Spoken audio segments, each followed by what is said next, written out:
Another week gone by, and we're here with another episode on the podcast. Thank you, as always, for joining me.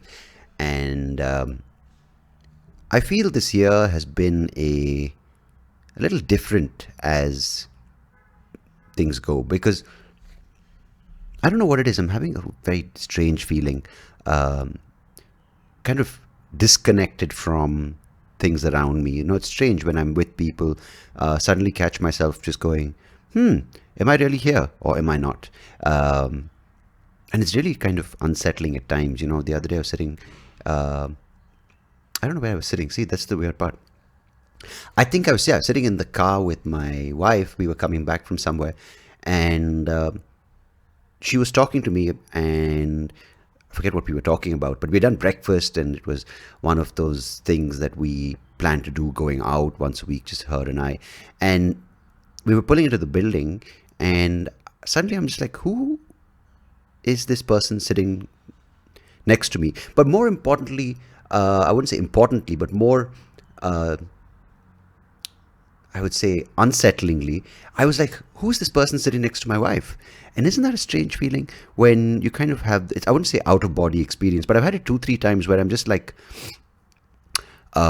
removed from myself in a situation.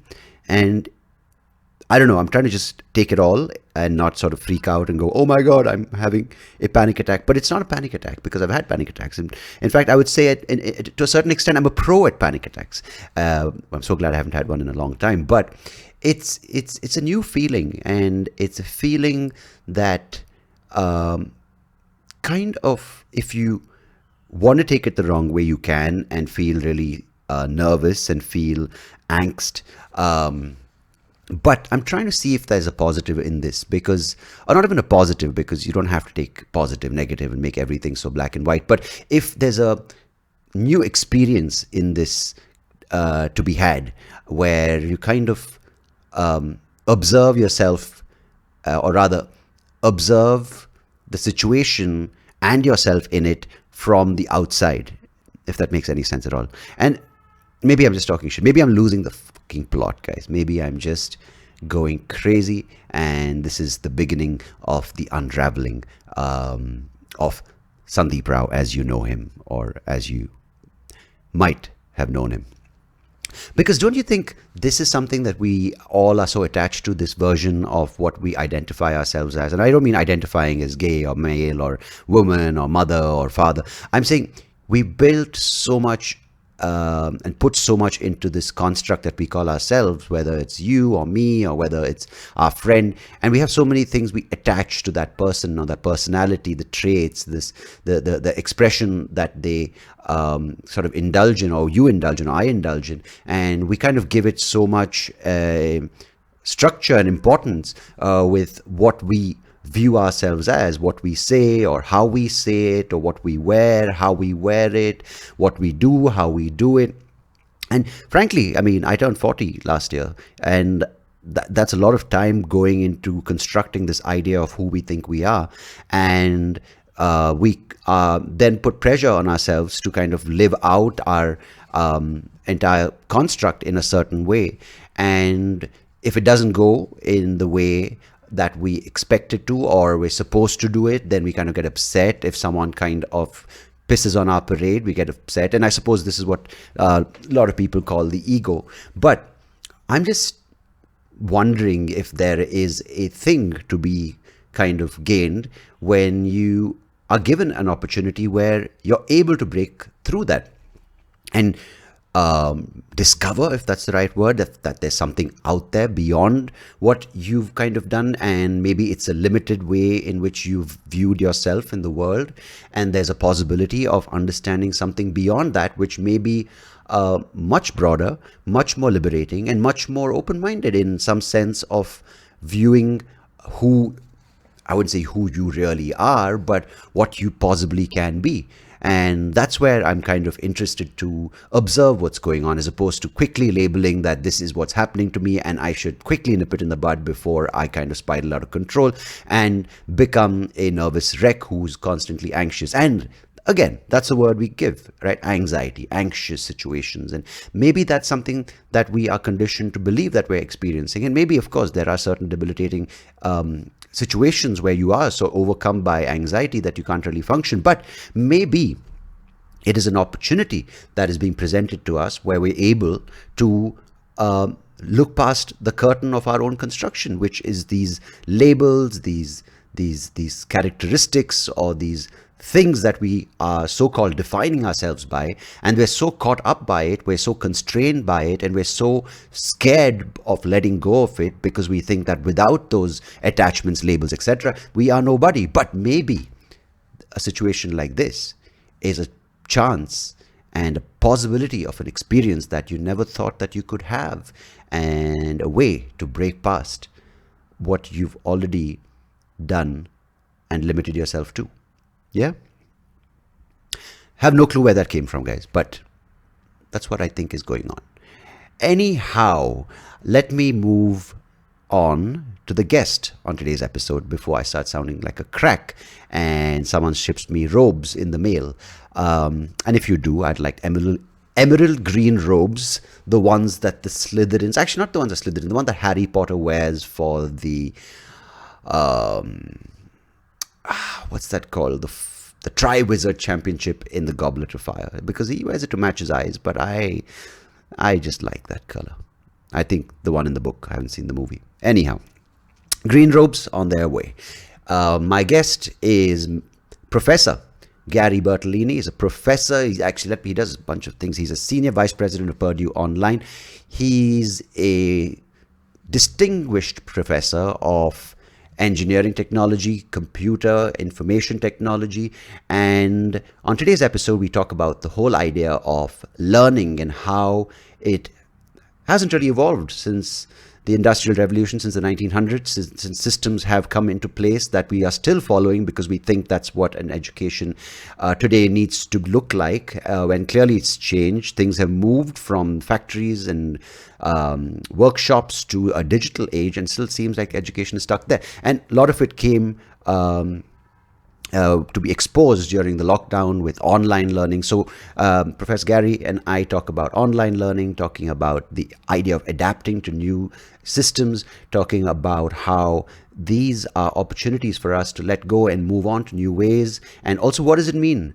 What is learning for the future look like? What does it mean to adapt to technology, to live in a world where we are filled with assistive technology, artificial intelligence, and the internet becoming so commonplace, and so many more things that we are still unable, I think, and we're not wise enough to handle. I think we kind of are so scared that AI is going to take over our jobs. And I spoke about this in the last episode with ChatGPT and the things that is sort of a sign of things to come.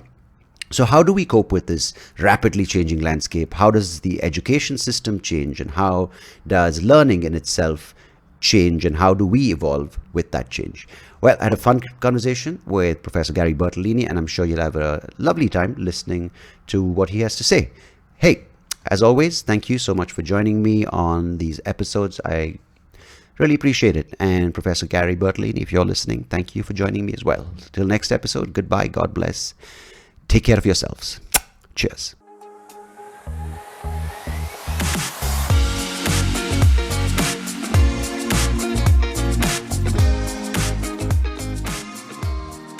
Mr. Gary Bertoline, thank you so much for joining me on the podcast. How are you? Yes, I'm doing great. And thank you for inviting me. I'm looking forward to our conversation. Thank you. I really appreciate you staying up and taking this call late at night. And I will... I think start by asking you this question, which has been sort of floating around in my head, which is mainly about the entire situation. If you go back to 2-3 years, about a new virus, a resulting lockdown, a bunch of mandates that made us sort of go up in arms, vaccines, and then it sort of just started splitting people in different factions, right? Pro-vaccine, Yes. anti-vaccine, pro-masking, Yes. anti-vaccine, pro-lockdown. So it just made this entire if you want to call it, in varying levels, whether it was the US, Canada, whether it was India, or whether it was Mexico. Each person had a different protocol, but each population also received these protocols with varying levels of, you know, I would say subservience, if you want to say, or just levels of, with varying levels of resistance. And clearly, some places had more militant approach, opposition. Yes. So what I mean, of course, everyone who's been in the world for the past 3 years knows what I've just said. But what I wanted to ask you specifically is, we seem to have so much advancement in learning, but clearly we're not able to kind of figure out a sensible sensible way to interpret that learning. And why Yeah. is Yeah. that? Well, so I'm going to push back a little bit. We might know a lot more about learning, but we actually aren't utilizing it. Okay, Right. so I'm gonna go historical with you. Hmm. Okay, Oh, so please do. the Yeah. United States, which is in some ways recognized as the leader in education, we developed K through 12 very early on, around 1900s, and Hmm. higher education really developed after the Morrill Act in about 1862. But the real way that higher ed is taught today, as well as K through 12, was developed around 1900 in this country. Great system for 1900. The problem is it's no longer 1900. Yeah. Things Yeah. have drastically changed. Okay, the way we set up education in this nation, and many nations copied it, as you know. Yeah. Okay, and we got a little bit from Europe, Germany especially, but that's more on the research side. When it comes to just teaching and learning, we kind of developed our own ideas. But the problem is that in 1900, what we were trying to do is prepare farmers and shopkeepers to work in factories and in offices. And, that was fine back in 1900. It actually was fine up until about, in this nation around 1970, 75. But then technology really started to take off, and there's different phases of technology. Most people think that we're still in the third industrial revolution, which is computing. We're actually past that. Okay, Yeah. we're now in an age we call the fourth industrial revolution, which is a digital transformation. And it is truly a revolution that's going on in human history. And we have not figured out what it means to our societies, okay, and how it affects individuals. It is so transformational in nature. And so, this digital transformation that we're talking about revolves around artificial intelligence, okay, the Internet of Things. By the way, you have both of those things if you have a mobile phone with you right now. Yeah. Okay, it Yeah. has Yeah. artificial intelligence, it has Internet of Things, it has all these sensors in it. I have a watch on right now that picking up all of my health related activities that I have Yeah. going on as I do different things. But all these technologies are in a space right now, and our society can't handle it. Okay, it's why you see, I'm going to be very blunt here, the village idiots virtually everywhere in the world now have a voice. We're Yeah. actually becoming dumber, I think, for the first time since maybe the Middle Ages. And it's really because of that. Everyone can have a voice right now, and there's no filters. Yeah. And that's why you now have this fracturing of society, because it's so easy to get these voices out there that are very destructive because they Mm. don't have any basis to reason. And so when you look at that, and then you look at what we're trying to do in education, and we're not taking true advantages of those technologies. Plus, we have a system that's based on 1900 way of thinking. That's the problem.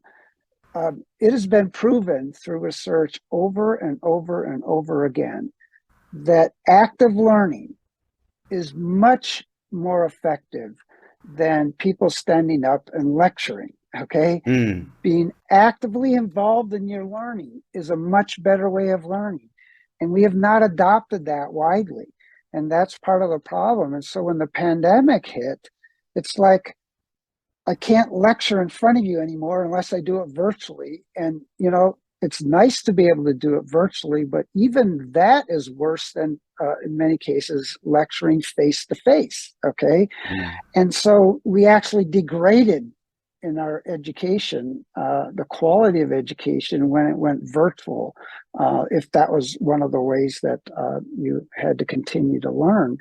And so we've learned a lot since that happened, but we still have a long, long way to go as far as changing that. And I can talk about some of the things that we're doing. I started, with Purdue. I helped them start high schools in inner city Indianapolis here Hmm. using this. And this started before the pandemic. And now I'm doing a project with the National Science Foundation to transform engineering education and higher education. But we have to really do something, what I call transformational. Incremental change is going too slow compared to what the technology is that's rushing ahead of us. Okay, You know, so I don't know if that helps a little bit or not. Yeah, absolutely. I mean, it opens up a lot more questions in my head, which is, I think, a nice yeah, thing, since we're doing a podcast. But yes, what I observe is, especially to sort of just shift the context a little bit from the US to countries like India and China, which yes, use a lot of the US models to base their yeah, education, or the UK or the yes, British models, which were in the past. And as a result, now you also have the other flow, which is this aspiration from a lot of students in these countries to visit for higher education, whether it's undergrad or postgrad, right? The yep, thing is, you've clearly mentioned the two things that the system has done, especially on a postgrad, undergrad level, is it's created this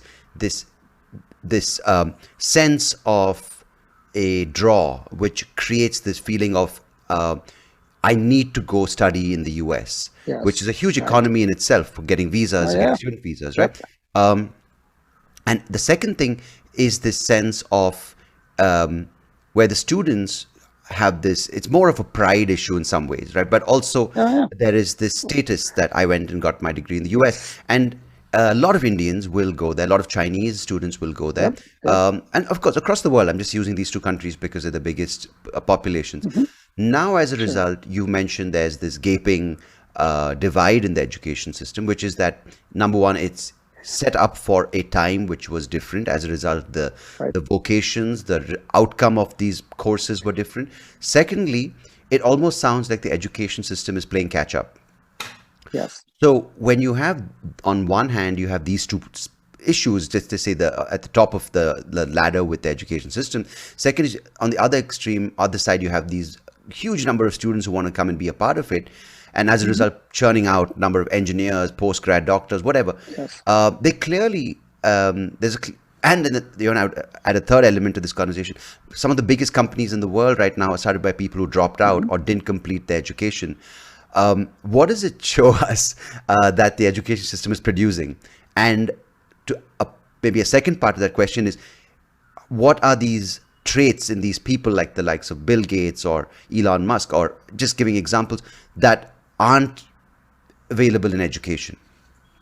yeah. So you have to realize that until you have a product that is better than what you already have, you keep on going back to it. So even though we might have a lot of Chinese and Indian students coming to the United States, it's more based on prestige than whether that education system is actually so much better than the rest of the world. Obviously, we have great universities. I'm not trying to say that there aren't, but there's not another choice. There's not this kind of next wave. Think of Yeah, it in terms of what Tesla did to the automobile industry. Until they reinvented a car basically from scratch and electrified it, yeah, there was no other choice, right? And GM had been playing in this space for like 30 years and got nowhere because they were just playing in the space. They didn't try to yeah, transform it. And now Tesla has forced every automobile company in the world to electrify, right? yeah, yeah, yeah. That's the kind of effort we need to change education. And there are a couple of examples of that starting to happen, but you have to get someone to actually disrupt. And when you disrupt, then you have a real choice going forward. And so you could say the same thing about people like Bill Gates and Elon Musk and uh, Steve Jobs. They were disruptors. That's actually what they were. Yeah. They made you know, I don't like everything that Elon Musk is doing right now, but boy, is he brilliant about disrupting things, right? Yeah. I mean, Yeah. and that's the kind of thing that actually education doesn't do a very good job of, is bringing out that real creative ability, because most of our education system is getting you to find the one right answer. That's not the way life is. There is no one right answer. There's the best answer, and how you get there takes different paths. But to think it's like a calculus problem that only has one answer, that's not the way the real world works. And the most creative people, like we've talked about, they have never gotten education to disrupt the way they think and learn. They did not allow it to actually take away their creativity. They wouldn't fit into a box, if you will. And so we have to do a better job of figuring out how to bring that creativity out of everyone, because humans in general are very creative beings.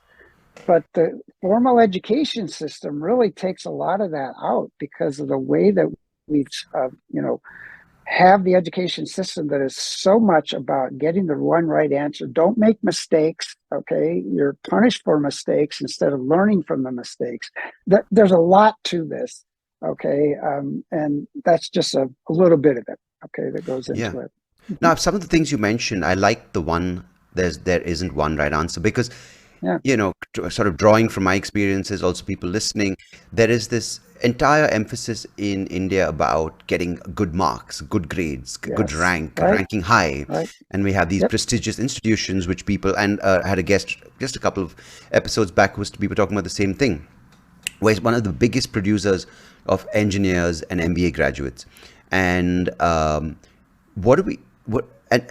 going back earlier in person's development in their education, parents want to put emphasis on this as well. It's not just the teachers or the system, right? It's kind of intertwined in that way, where you hear of stories where mothers put their 6-year-old boys or girls into this training program for a exam they're going to give when they're 18.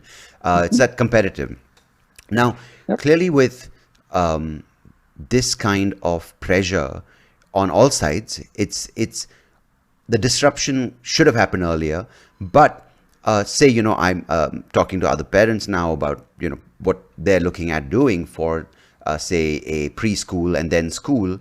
The first thing is like, the questions are like, so it depends. Some are like-minded or not like-minded. The question might be, what is the process there? Like, what is the opportunities for the child to explore, or to, of course, besides ones of safety, and is it run well?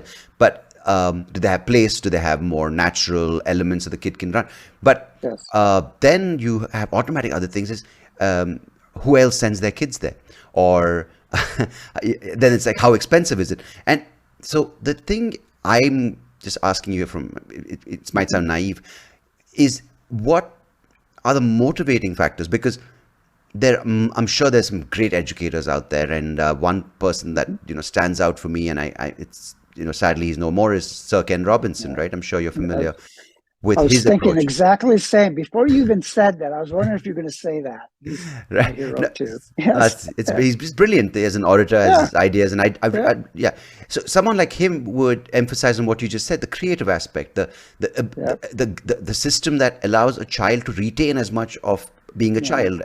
But clearly, however much maybe my generation of parents know more than my parents' generation of parents, but we still don't want to break the conformity that education and educational outcomes have forced into our heads. We want our kids to be, better than other kids. We want our kids to be high performing. But if I tell someone, oh no, I don't care about education or what that represents, I want to homeschool my kid, and if my kid doesn't learn to read by the age of 10 or learn to write, they're going to be like, dude, you're harming your child. Yeah. Why is Yep. that? Yep. Yeah. I think it's just human nature in some ways that, those parents that really want their kids to have a better life than them, or at least an equal if they have a good life, is they want to protect them. They want them to be safe, but they also want to make sure they maximize their opportunities to succeed. And unfortunately, the way you succeed in education is by getting great grades in the system, again, that was designed in 1900. Yeah, And yeah, so yeah. we're stuck in this loop, okay? This death spiral, actually, because it doesn't work for everyone. And even those that it does work for, you are actually um, not preparing them to be as creative as they could be, because when we get these really, really smart kids from high school at Purdue, many of them, you'll get them in a class and you'll talk about all the great things you're going to work on, and what you're going to learn here. And most of them just come back and say, how do I get an A? It's like, that's all Mm. they care about is the grade. Okay. They want to know how to get the grade because they've been trained to do it that way. And I'm not saying that, you shouldn't strive to get A's if that's what we're going to do and use as a measure, but it shouldn't be the only thing that you should be really concerned about. What are you actually taking out of the class is going to help you become better at what it is you want to do. It's not the grade that's going to count. It's the knowledge that you're gaining. It's the experience that you're gaining. So And the A and is we almost then in the real world translated to money or bonuses or material. it, it can, but there's so much evidence that in the United States, I have to be careful. I heard this was said to me just a few days ago, and I haven't verified it, but I think there's probably something to it. The average GPA of the CEOs of the largest companies in the U.S., had like a B average. Okay, it's Yeah. not, they weren't the smartest, students. Yeah. They were able to fit everything together and come up with what it takes to actually lead. You don't need to be brilliant to lead a corporation. You might need to be brilliant to do certain things within that corporation in order for it to succeed, but that person doesn't necessarily become the leader. Okay, and of So course the leader is the one that makes the most money at the end of the yeah. day. No, so just to Yeah. think that just someone listening right now, because I think it's something that they need to hear, especially if they're a parent or a child. Like, and there's a lot of tension around that. There's a lot of self-harm. There's a lot of Yes, suicide happening yes, as a yes. result of bad grades, bad marks, not able to get into Hmm. colleges, into certain entrance exam Yes, marks. So it's almost like if you're a bad student now, you are better off. you are. Yeah, the pressure's off, right? It The is, pressure's and that's off, sad. and the things that they sort of use to grade you or mark you as a student and a better or worse off one are con- these tests or these standardized tests like the SATs Yes. or like the other Yep. ones which equivalents around the world. Hmm. GPAs is the grade, but and it's almost like once you're catering to that system of measurement, you apply that to all aspects of life, and that isn't good. Yeah. But a student who's not good is like, what, gets disillusioned, saying it's clearly not that, I'm a bad student. I'm a bad student. Either that, or they're able to kind of say, this is not working for me. So at least they're looking elsewhere, which is what you're Yeah. indicating towards, right? Look elsewhere, rely on other aspects, rely on your creativity, maybe Yes. rely on not academic conformist tools. But there's a way of doing it both ways. So, one of the most popular courses I taught during the pandemic, I created a course called Living with Purpose and Thriving. Hmm. Okay. Right. It had nothing about, math it was simply about all the evidence that we have on how to live a happy life, a healthy life, Hmm. and everything that it takes to kind of just handle modern society in general. I still have students contacting me saying, they just went through a rough patch in their life, and some of the things that we taught in there and what we learned about really helped them to get through it. We need to actually spend more time around that so that the students are more able to take on that. And we just totally ignore those kinds of things. Wellness is so important right now in this society, especially with, like social media and some of the pressures that kids have in social media. We need to do more to help their navigating through this modern society, and we don't do enough of it. And so this idea of wellness is really an important concept, and we need to do a lot more. So how would you integrate wellness? And I think everything when you mention with education is threefold, right? Because it's not Yeah. just the schools, it's not the curriculum, it's not the schooling board, it's not the policymakers, but it's it's the parents, right? Because it's a very Yeah. social undertone that we've set Hmm. for them. By Yeah. the way, I mean, Yeah. people have set up this idea of prestige, and it's been there for years. Like when sometimes you look at a person, you don't even look at their integrity or the other aspects. You're like, oh, he's from Harvard, I he must know, be a good Matt. I person, know. I you know know. so that's so evident in it's I'm sure there in America you have the old boys clubs, everyone who went to the Yale, to Hmm. the Ivy Leagues, Yeah. and then you have the Oh, yes. like the Oxford and Cambridge. And I'm just listening to another podcast where they're talking about that entire it's called the feud. It's basically the how Oxford tried to throw their dean of the Christchurch College out. It's this whole, we belong to a certain elite club and you must do Yes, I whatever it know. takes to fit in. Yeah. And if you're not Yeah. within one of in our ranks, you're not going to. It's kind of like the Illuminati, right? We control the world, you want to be a Yeah. part of the, yeah, kind of thing. But Yes, I know. but if you've created that, if that is a gold standard, and people want that, of course, right, for them or their kids or Yeah. their grandkids, and then you save up thousands of hundreds of thousands of dollars for a MBA at like Kellogg, or a bachelor's at Harvard or Harvard Business School, and and then automatically, I mean, also another thing that ties up is the amount of debt that these students find themselves in. Oh, no. So how do you break that perception? Because I think that's where it lies, right? Telling parents a few to start with and then more to kind of think. You don't have to go to the other extreme where you're living in a forest and teaching a kid what a rabbit is, or the other extreme where you're in Harvard Business School. But how do you get people shifting away from this? Yeah, well, that's a really good question. I haven't actually thought about it. The first thing, that comes to mind is we need to spend more time talking about the most successful people on the planet probably didn't go to most of those places. I mean, Hmm. it's just like, uh, and that's true. Okay, you can go to Princeton or Harvard, and they have great graduates. But if you look around, that you're going to see that the number of the most successful people on the planet, they are going to be a very, very small number. Mm. Okay, and so you have to just recognize that that isn't everything. There's more to life than getting that particular degree from that particular university. That there's so many examples of people being successful going to many other ways of getting their education, whether that's formal or informal. I don't know, again, exactly how we crack this, but we're just in, again, this death spiral that I call it, Yeah, in yeah. where the way we see and view education, and it's not healthy. It's not a healthy way of looking at education at all. So I don't know. I wish I had an answer to that question. It's a tough one. Yeah, Yeah. because it's such a integral part of the fabric of Hmm. society, right, and the fabric of Yes, it family. is.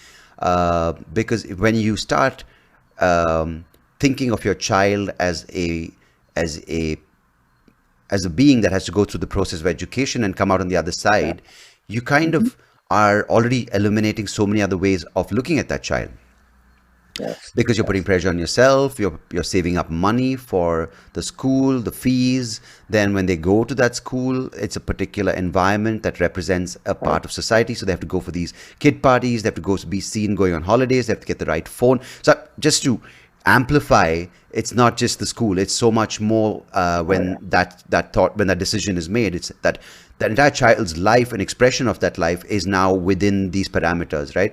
It's the Yeah. social, economic, it's the academic, it's the kind of image, brand building, if you want to call it. So Yeah. when a parent, yeah, because it's not like if you send a kid to a certain school, then you can just extract them back into a multi Hmm. varying environment, right? Because the school does determine the friends of the parents, the kind of workshops, the kind of art, whatever it may be.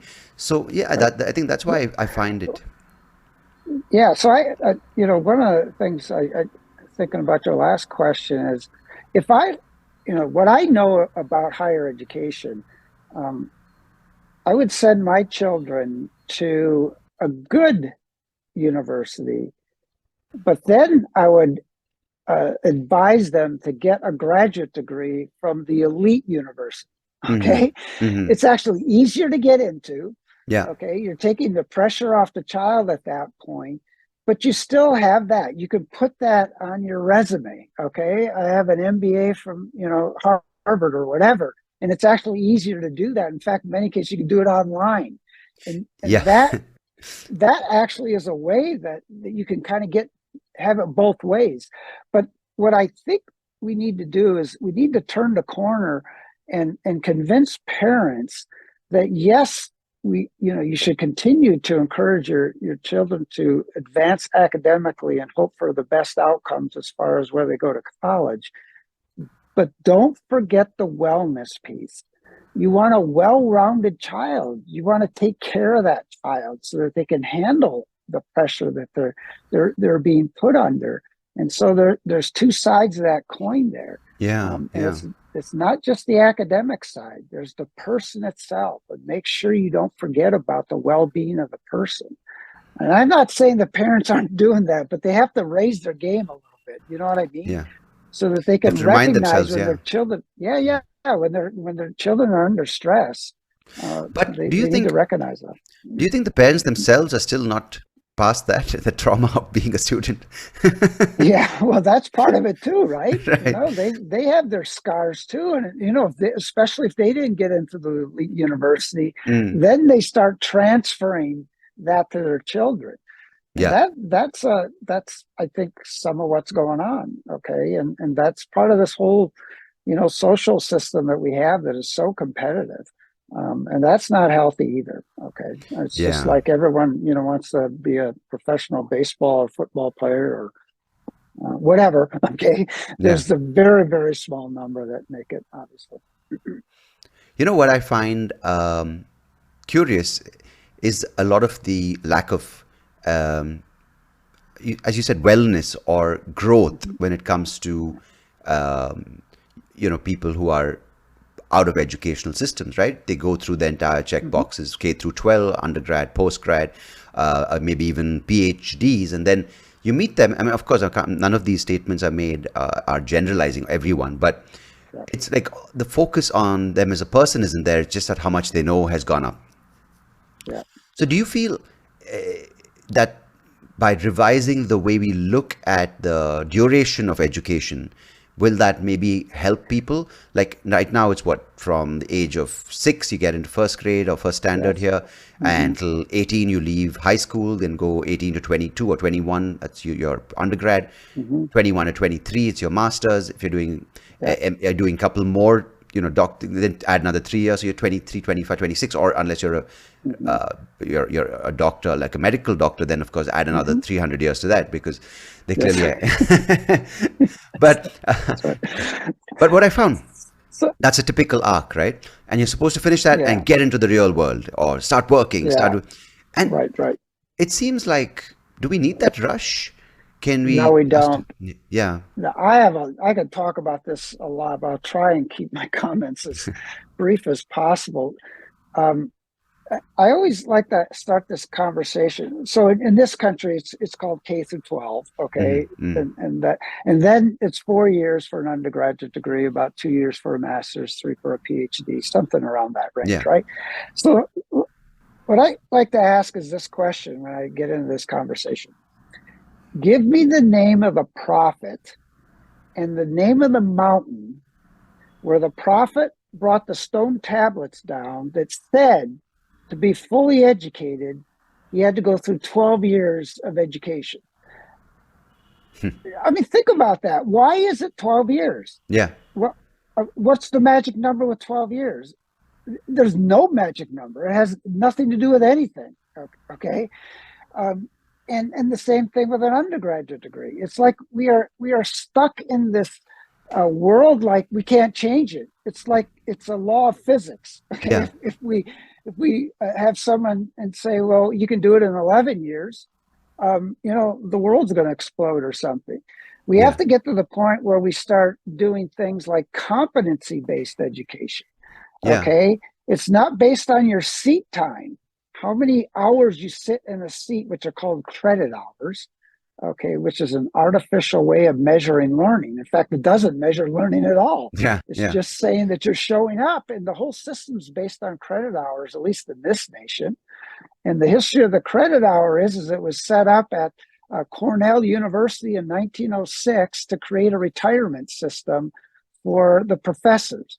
They wanted to measure um, faculty effort. And if you read the documentation, it says this has nothing to do with learning, yet our entire education system is based on how many credit hours you earn. And the credit hours are backed in by how many hours you sit in a seat in a course or a lab, right? Mm. Totally disjointed from learning. This is what I'm talking about. This ancient system that we're using is so restrictive and being much more creative in how we actually, prepare our graduates. The learning system is antiquated, and we have to change. And you would think that people in this space are the most willing for change because that's what learning is supposed to teach you, right? That Yes, I don't know, so let me try. But it clearly yes. is now filled with the same topping students who are like, no, no, no, I've already done well. Why should I change it? Yeah, no, and when you look at professors, it's like they teach the way they were taught. Yeah, yeah. Okay, they're again, this is that death spiral we're in. We can't seem to break ourselves out of it. And so, some of the things we've done at Purdue and some of the things that I've done is really tried to transform the undergraduate learning experience. And we adopted 10 high impact educational practices. What that means are these are practices that have been researched and show that this is a much better way of learning. And Mm, we had to do a whole professional development program for faculty to get them to change, to break them out of that mold. Okay. What you're doing is not necessarily the best way of imparting learning. And, we talk about instead of being sages on stages, that they're coaches and mentors of learning. Okay. And mm. and that's a whole mind shift that you have to go through. And it takes some effort, but it can be done. But we need many more universities starting to do those kinds of things, Yeah, as and well the as K thing, through 12. Yeah. yeah. No, it sounds like we needed a big jerking out of reality and this Yes. complacence, right? And Mm-hmm. it seemed like the pandemic almost, I mean, the lockdown almost succeeded in Yep. uh, making people question a lot of things they were doing. Like, why am I spending 2 hours every morning and 2 hours every evening commuting to an office Yes. where Right. I'm one in a thousand? I'm not getting fresh air. I can do this from home. Or why am I even a part of this? Similarly, did it raise questions in the education world? Yeah, well, the biggest one is that, now everyone knows they can do online education. So, like, you have no idea how hard it was to get, especially in higher ed, to get them to try online education. I've been trying to do it for the last 20 years, and not doing it very well. And suddenly it's like you have to go online because there's no other choice. You still want your job or not? We didn't really say it in those terms, but Yeah, that's really the reality. We shut down. You have to go online. Okay. yeah, And they just suddenly discovered they could do online education. Now, it wasn't perfect, and some were better at others. And, we saw some degrading of learning that happened because we had to do it way too fast. Um, but we learned a lot from that. So the biggest one is we know that we can do online education. We know how to do it in a high quality manner after a few years of experience. So that was one of the big ones. The other one is that it's not so much what changed in higher education, it's what changed in the minds of students. We're finding out that students have different expectations. They Yeah. actually want to have the flexibility of maybe a blended course and not showing up in a classroom every day, and having some of their instruction online, or having, maybe two or three of their classes online, so they have more flexibility to do things, and then maybe a few face to face. And so they are of the mind that they would like to continue at least some of this, because they saw some of the advantages too. They want to have more free time. They want to maybe not commute to campus or whatever, just like the workforce is. The problem Yeah. is you can see it even in the workforce. Companies want people to come back in the work and show up. Yet there's really no evidence that they have that's actually something better. So I don't You know. know, It's there's a tough. nice thing that you mentioned about it makes people understand what they appreciate from learning, right? Yeah. And when I think of international students, many a time when they have to physically relocate to the university campus, it is isn't easy. I'm saying more at an undergraduate level, because many times they Mm-hmm. have to get these visas done, which are Yeah. very, very tedious processes. They have to then, of course, the process starts much before, like depending on how well off or not well off Mm-hmm. they are. They have to get a Right. loan. Many of the times, the parents mortgage their house to get that loan. Then these kids Yeah. leave their parents with this pressure Mm-hmm. of, I have to do well and then get a job so I can pay off this loan. Also, they're young, they're 17, 18, right? So they're leaving home for the first time. Yeah. And then they have to go to a country. Many times they're either brown or they're colored, Yeah. or they may be Mm-hmm. they may be white as well. So then they have this thing that I have to fit into the American way of life, and that means Mm-hmm. trying to get validation from these American students, which Yes. also might be great, because if you might make great friends, but you also go through some sense of rejection, right? When you get Mm-hmm. either a racial slur or some ignorant Yep. statement about your Mm-hmm. country being thrown at you. I'm just painting a picture of what someone might go through, and then you have to stay in a dorm. Yes. You have to adjust to the food. So for a lot of international students, the academics, yes, it is the important thing to outcome. They don't have to learn, because they just want to get grade A's so they can get a Mm-hmm. job and their parents can pay off the debt. But it's also so much more than just the coming there for studying.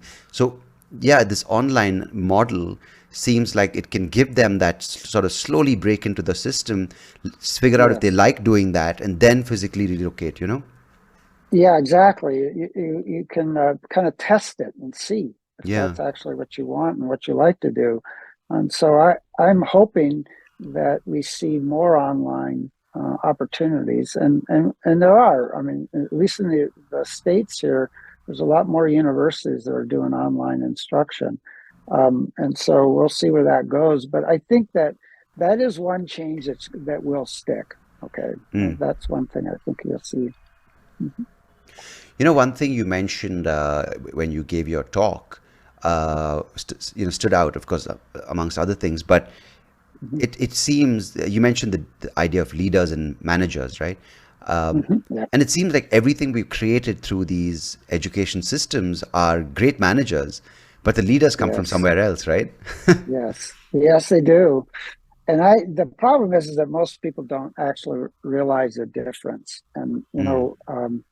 I mean, we need both. We need both great managers and leaders, because they can have a big effect on any organization, whatever you're doing. But um, I claim that there are really very, very few great leaders when it comes right down to it. If you really understand what leadership is about, Mm. um, and what most people think of leadership is not leadership. Okay, Mm. it's ego, it's charisma, it's self grandization. There's all kinds of things that actually um, people don't understand. Okay, what that really, uh, uh, what true leadership is. A true great leader isn't doing it for themselves. They're doing it Mm. for their organization or their values or whatever. And those type of people are very, very rare. So these managers are holding on, or rather, people look at these things of prestige, ego, being, Mhm. as you said, charisma, as traits of leaders, but that's not the reality. No, no, it's not. Well, first of all, um, great leaders have some amount of charisma, but they use it to sell their idea that advances, okay? Um, and they don't use it to advance their own self. Okay, okay? So they use it to try and convince people that there's a better way of doing things. And if you follow me, we all, have an advantage. We all get better because of it. But if it's all about you, then that's actually destructive. Okay.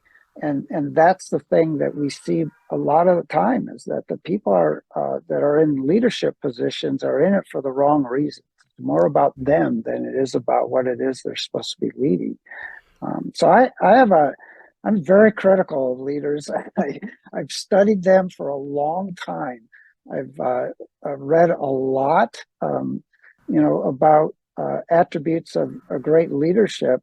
And so I have a very, very high standard. And I'm not saying that there aren't like leaders that are doing a decent job, but there's a big gap between those that kind of do a decent job and the great leaders that we've had in the world. And they're very, very few in number. Yeah, because in a time where there's so many people who have this facade of, oh, I know everything about everything, but they're just so vulnerable. It's easy to Yeah. brainwash people into your ideology, right? That Uh, yeah, that's exactly right, and especially if you have charisma, okay, yeah, and there's a way of connecting with people that does not have a good outcome.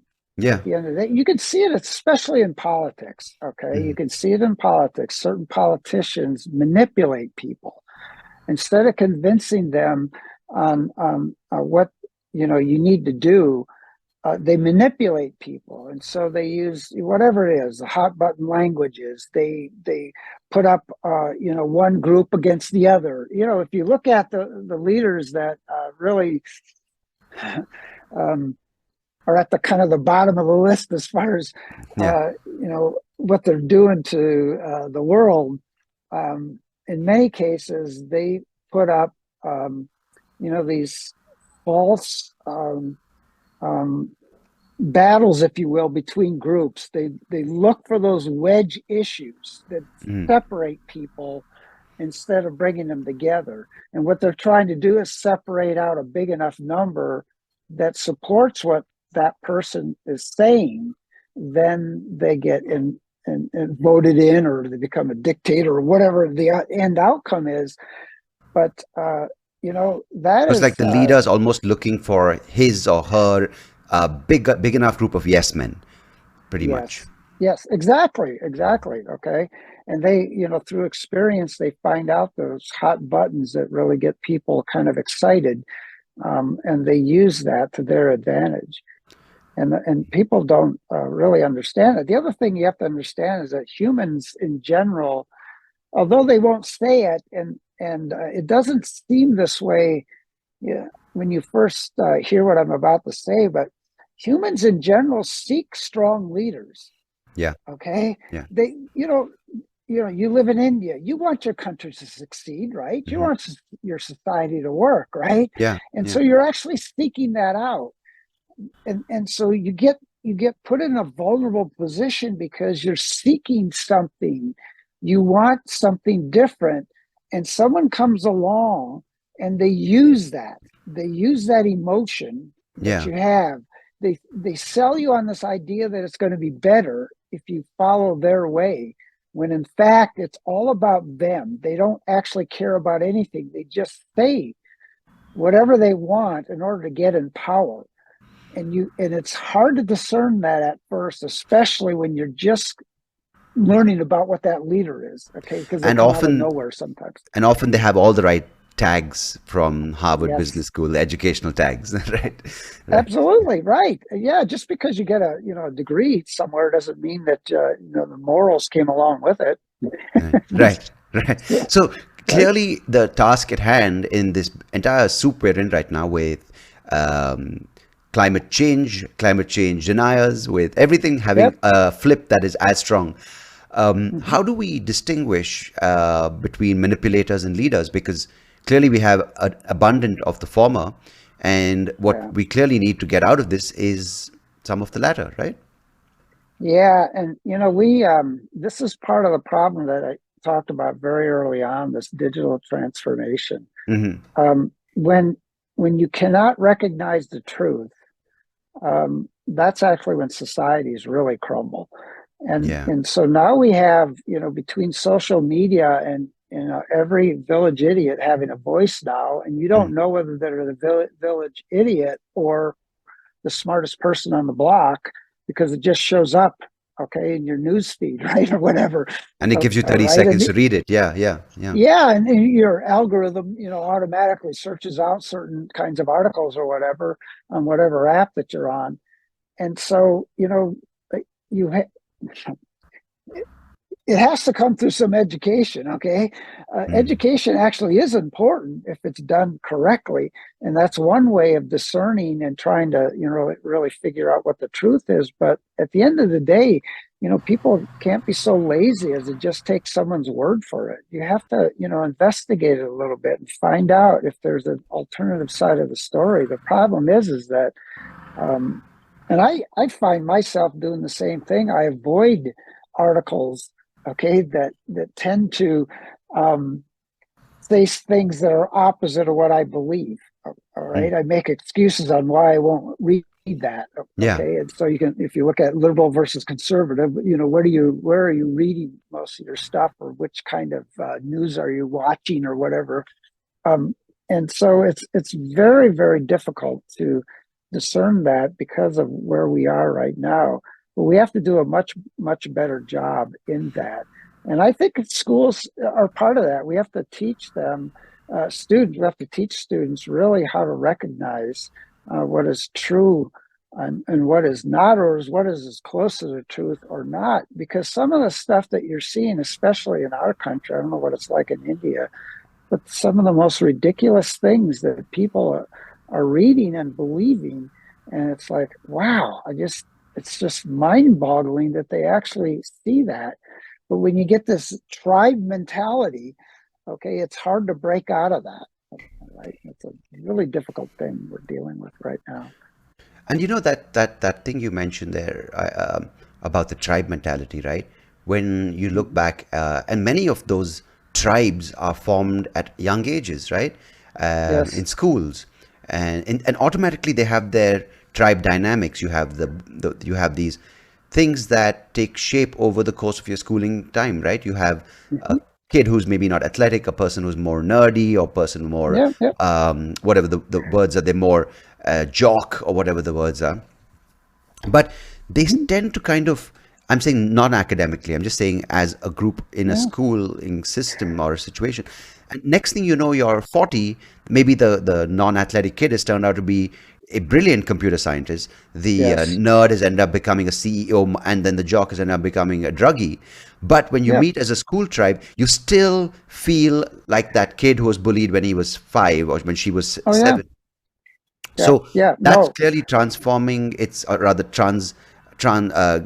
transcending from education. I wouldn't say transcending. It's kind of clearly shifting from society, from school to society, and we still see those power plays being played out, right? Yeah, and it's easier because of the age that we're in.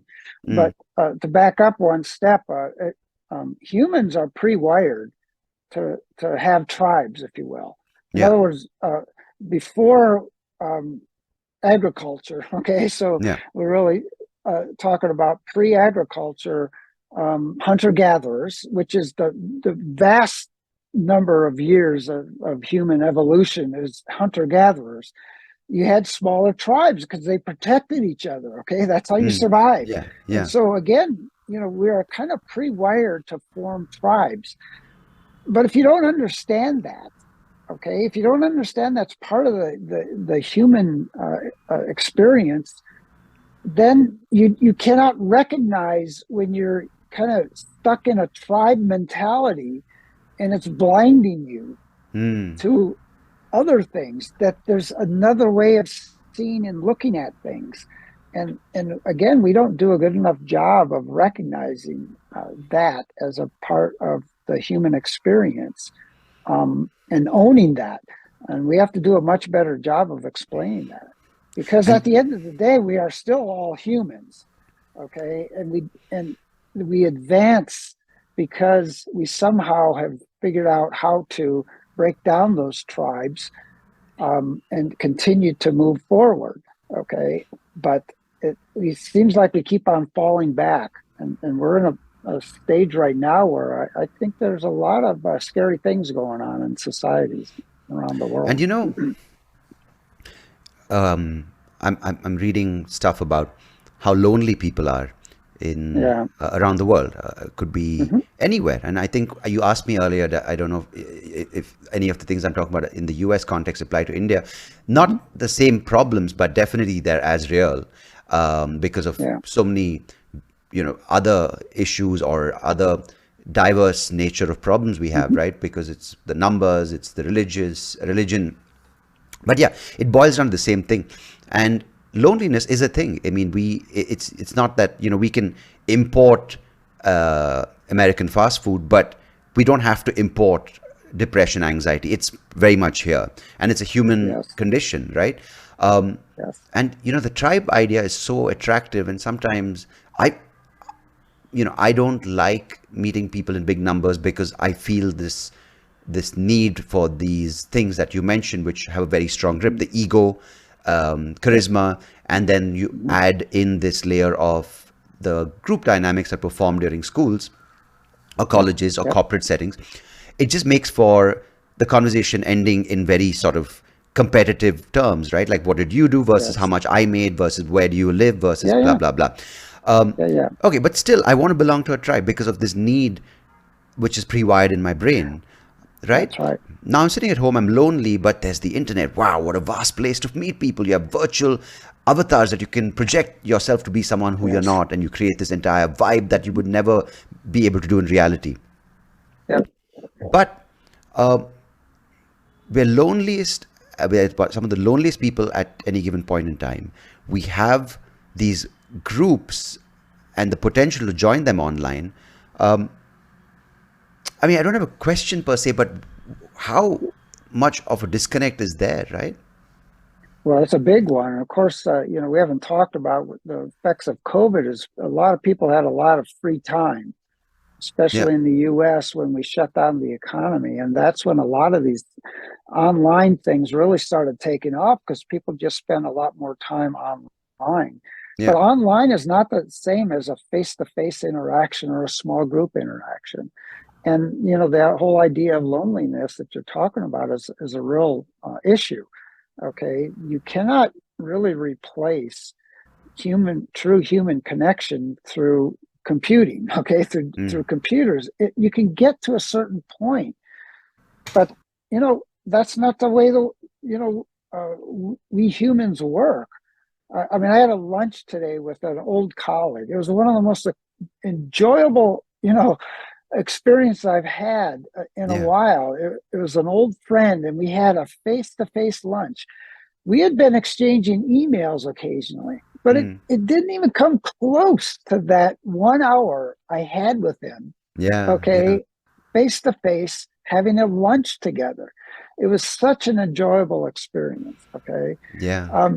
and so the face to face part, whether it's one on one or in small groups, is something that is much more important than we give credit to at times, and we actually don't appreciate it enough either. And that's part of the problem on why we sometimes fall back and, well, I'll just go online, and you know instead of actually reaching out, okay, and say, let's meet for dinner or something, or do something, that really makes a connection. Uh, that's a real problem. Okay. Yeah, because when you have these so-called manipulators parading as leaders, and then you Yes. have the power of online tools to connect and Yep. disseminate the ideology or the Hmm. the the, Yep. the thing so vastly, and then you have this element in the mix, which is the loneliness and the need to Yes. feel wanted and belong. Yep. It's heading Yes. for disaster, because and then it's the most important thing that you mentioned in this scenario. I mean, it's as important, is the idea Hmm. of truth. What is true anymore? Yes, Why would I want to yes, make I an effort? know. Because I'm sitting alone in a cabin in the middle of a forest, and I only have a tablet, and I have this person in Arkansas telling me that, you know what, the only way you can transcend suffering is by punching gorilla bears or something ridiculous. And you Yeah, come and tell me, right. don't ever punch a gorilla bear because they whatever. I'm like, no, Yeah, what nonsense. You're a conspiracist. You're a person yes. who's out to get me. You hate Yeah. gorilla punchers. I'm just saying. Hmm. Yeah, no, I know, I know. That's how ridiculous it actually is becoming, and we're really becoming detached. And Hmm. the social media is something that the world really needs to come to grips with. We need to understand that these tools are unlike anything we've ever had in human history, and we have to figure out how to adjust to it. And we aren't there yet. Okay, we still do not quite understand what the full effects of these tools are on people. And a lot of in this country we hide behind things like freedom of speech and some of those basic rights, which are very, very important rights. Yeah. But it's like anything else. There has to be limits. Okay, I mean, otherwise you actually don't have freedom. All right, at that point, and so we haven't quite again figured it out. And so there's something.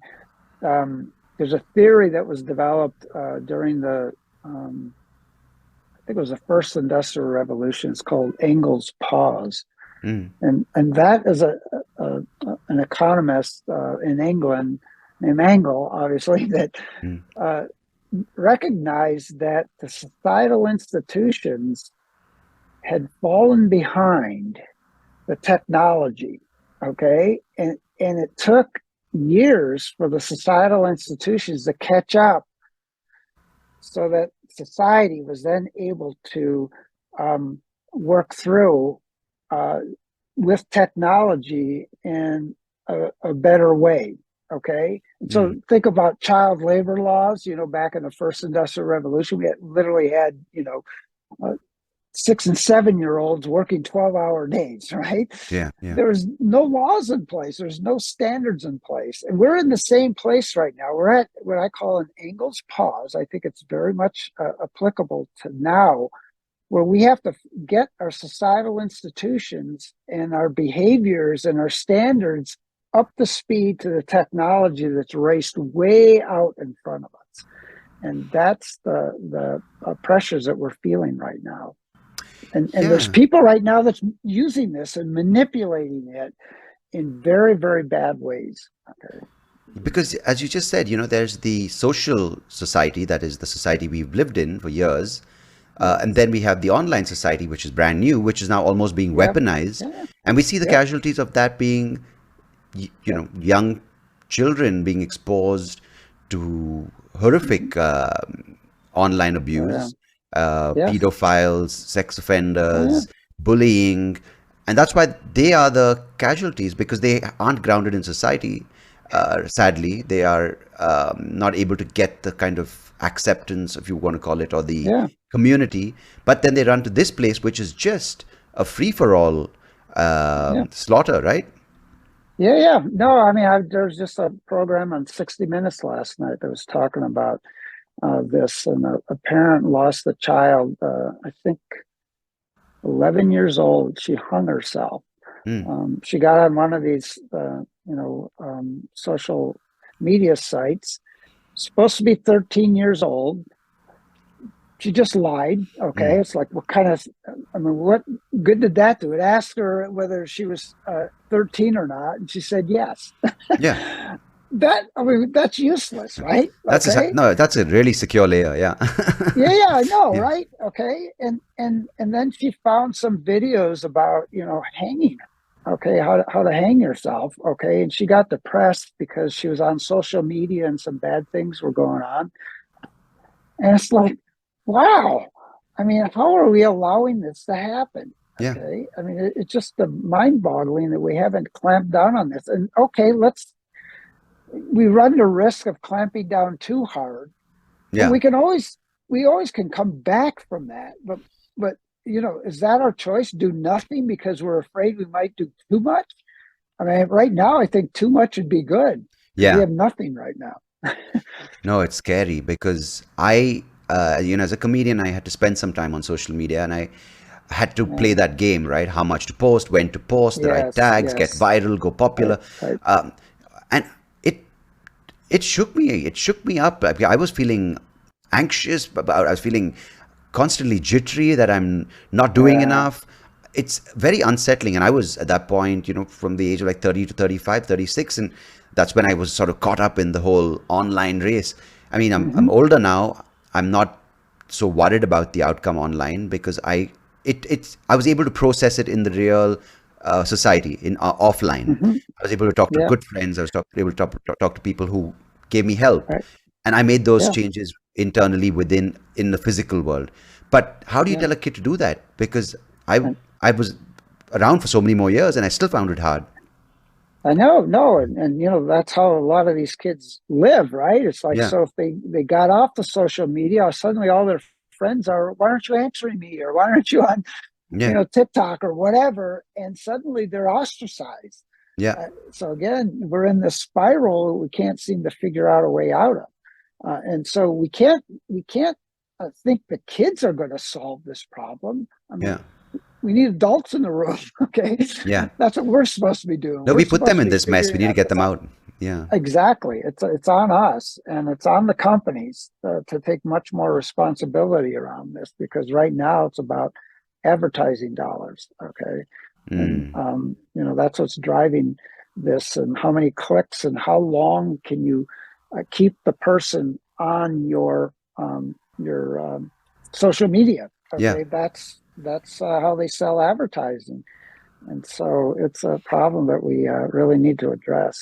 So clearly, we need people who aren't thinking about just these parameters to lead and get Hmm. us out of this, but people who are willing to take the hit and say, "Yeah, he doesn't know what he's doing. She doesn't know what she's talking about." Yeah. But in 30 years' time, like, wow, didn't we really? We really did need them. Yes, that's right. Yep. I think it's been really an eye opener on many fronts, and I think people listening would agree with me on that. Thank you so much for taking the time late at night and joining me. I really appreciate it. Yeah, I've really appreciated talking with you. So thank you so much for inviting me, and happy 40th birthday. Hey, thank you very much. It's been a few weeks, but I'm so Yeah. glad I'm able to sit here and talk to people like you and exchange ideas and also Mhm. broaden my mind and kind of not be stuck in a way of thinking, because as we get older we Mhm. also tend to do that where we dismiss other ideas that don't suit us. We kind of get stuck in a rut because that's the Yes. comfortable place to be, and Hmm. I try and um, not get there, but conversations like this really help. So thank you. Yeah. Thank you. You have a great evening. Thank you. Talk to you soon, and good luck Yeah. with everything. Yeah. Thank you. You too. Bye. Bye.